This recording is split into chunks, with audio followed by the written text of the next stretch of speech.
running with the case. So now we are at a point where we were able to look at whatever footage they had of the fight, and the court decided that this was not an attack.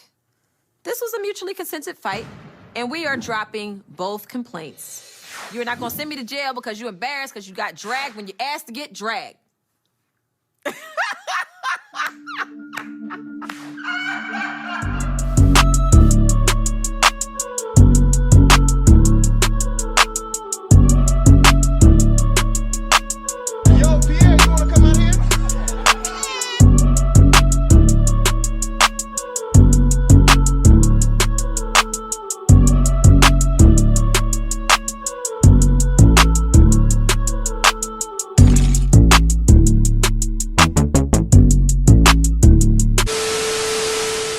What's up, everybody? Welcome back to another episode of Honesty with your boy John. Let's get right into these topics, you guys. So the first topic that I want to talk about is the Real Housewives of Potomac. Special shout out to all the hating ass women in Potomac like Robin, Giselle, Candace, and Wendy. Because without y'all, Monique would have never got the last laugh. So glad Monique got the last laugh because at the end of the day, them same hoes were the main ones that was hating on Monique. Giselle was purposely trying to get Monique kicked off the show. Monique carried the entire season on her back. Even before they were filming. When she got into that fight with Candace, Monique's name was all up in the blogs. And everybody kept dragging Candace because they knew that Monique had won that fight.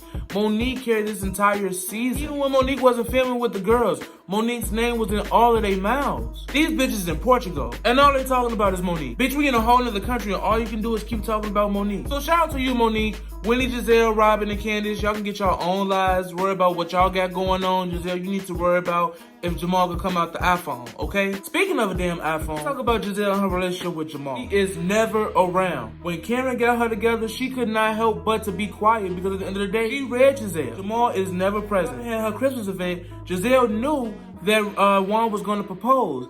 And Jamal couldn't make it because it was Saturday and he had to be at church in the morning. But Jamal won't move up here and you won't move down there. So what's really going on? Now Juan is officially engaged to Robin, and I feel bad for both parties and the other party. So Robin and Juan are going through therapy before they get married, and he basically explained that he cheated on Robin, that he had a whole entire affair. When he was talking about this affair, this man had a smile on his face, smiling from ear to ear. He was just talking about how happy he was, how he was looking for affection, and he couldn't find it in Robin, and he found it in somebody else, and how he was only on the road when he was in the NBA. But then when he got to talking about Robin again, his whole mood changed. His smile went away. It looked like he started to get mad a little bit. Like I said, I feel bad for Juan, but the one person I really, truly feel sorry for is Michael Darby. When this man found out that Juan proposed to Robin, he got so jealous, he got sloppy drunk. He started going off, he started spiraling, he got kicked out the club, he started fighting. It was a whole bunch of drama. First of all, it's no secret that Michael Darby is gay. But I feel so bad for Michael Darby because he's not living in his truth. At the end of the day, Michael Darby likes men, preferably black men. And he basically wasting his time with Ashley trying to put on this facade that he's this straight man and this businessman, he got a wife and kids and stuff like that, knowing he's not happy. And it sucks because then you're lashing out and you're getting drunk and you're getting thrown out of parties, being sloppy drunk because the love of your life is getting married to a woman. You can't get mad at that. Michael will keep showing his true colors every time he gets drunk. Every time he gets drunk, he shows his true colors. He's always complimenting another man. Like in the episode when he was talking to Wendy's husband, he was like, "You're a very attractive man. I'm not gay, I'm just letting you know." And then he was just like, "I didn't assume anything." Certain men can't take compliments, but then other men be like, "Nah, nigga, is you gay?" And I kind of feel bad for Ashley too because at the end of the day, what woman wants a gay man? Plain and simple. And I got really, really embarrassed for her at that party because, like I said, Michael was sloppy drunk. And he was showing his ass off. He damn near got kicked out the party. It was a whole bunch of drama that night at Robin's Christmas party. Reunion is going to definitely be lit. I cannot wait for this reunion. Other than that, you guys, we're going to move right on to the next topic. Now let's talk about the Real Housewives of Atlanta. Boring. Nene is definitely missing. Now, it's no shade to the other girls. I have to see them pull their weight. It's only been the first episode, but it was very, very boring. Don't get me wrong. There were some seasons where we thought that Nene wasn't going to be on the show. There were some times where she wasn't even on the show until the last fucking episode. This episode was fucking boring. Only thing that I got about it is that King gained 20 pounds due to COVID. So did everybody else. I gained weight, you gained weight, your mama gained weight. Everybody done gained weight from COVID. It ain't nothing new. King is still still trying to fix this marriage with her gay husband. That ain't nothing new. Cynthia's getting married. Of course, we all know. Portia is really tapping into her grandfather's legacy. He is doing the Black Lives Matter movement. She is doing the justice for Breonna Taylor, George Floyd. She's all about her Black Lives Matter, which is really, really good to see that side of Portia, because we usually see Portia as like this dumb blonde or whatever. But that's what people really get out of Portia. So it's really good to see that. I kind of see what Bravo is doing, because at the end of the day, no one's really going to watch the Housewives of Atlanta because it looks like it's going to be a very, very boring season. So the best thing that y'all could do is to tie COVID, Black Lives Matter, and George Floyd, and Breonna Taylor, and all of this stuff into one season for a storyline. Season really has to bring it. If Nene is not really going to be on this show from now on, you bitches have to bring it.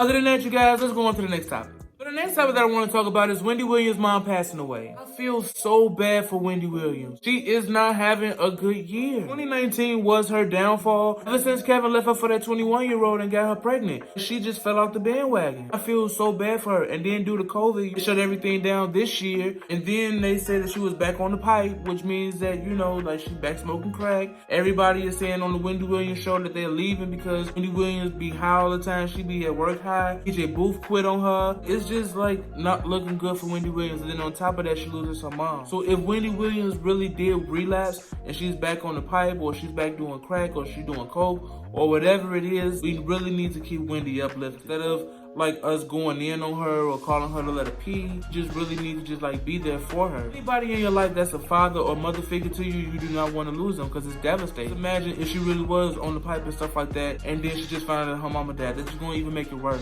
Wendy, I love you, girl. Praying for you. I hope you do feel better. Put the pipe down. You are definitely in my prayers. But the next topic that I want to talk about is Malika Miller giving 6 kids $20 to split. Meek Mill posted a story on his Instagram page about him giving $20 to kids selling a bottle of water. Everybody was complaining because they felt like Meek Mill was just like flexing on him having money. But let's just be honest. If you look at the video here, it's not like it's a bunch of group of good kids. Like, you could tell like they some badass kids. A bottle of water costs $1. And giving them $20 to split, it is kind of petty, don't get me wrong. But at the same time, is that celebrities do not have to pay our bills. We are responsible for our own bills. We all be driving in our cars and we get to a stoplight and you see people selling water all the time. We're not paying $20 for no bottle of water. We can go get a bottle of water for $1 at the damn gas station. He gave them $20. They could have been grateful. They didn't have to ask for more, saying, well, we can't split it. Like, that's very ungrateful for them badass little kids. Meek Mill didn't have to give them anything. At the same time, I see where everybody else is coming from, because this is not the first time that Meek Mill has flexed his money on people. I remember when there was a video where there was this alcoholic that was standing outside the liquor store. He asked Meek Mill for some money, and Meek Mill told him to do push-ups, and he'd give him $20. You don't do stuff like that. If you have it, you have it. If you want to give it, give it. If you don't want to give it, then don't give it. Plain and simple.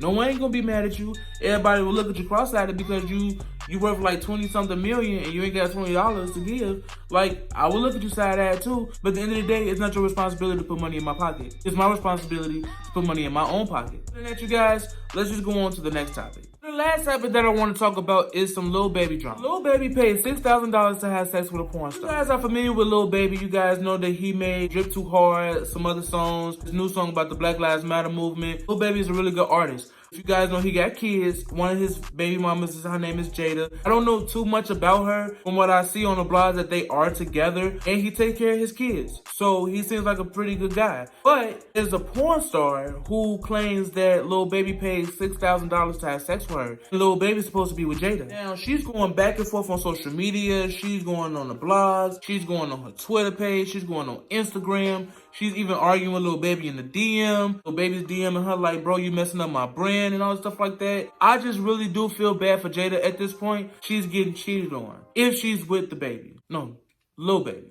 This story is very irrelevant. I really hate females like this. This is why I really want to talk about this subject, because I hate females who feel like they got the upper hand because they slept with somebody's boyfriend. At the end of the day, when you find somebody that you actually like, you're going to get cheated on. Or you may just have the thoughts of somebody cheating on you all the time. Period.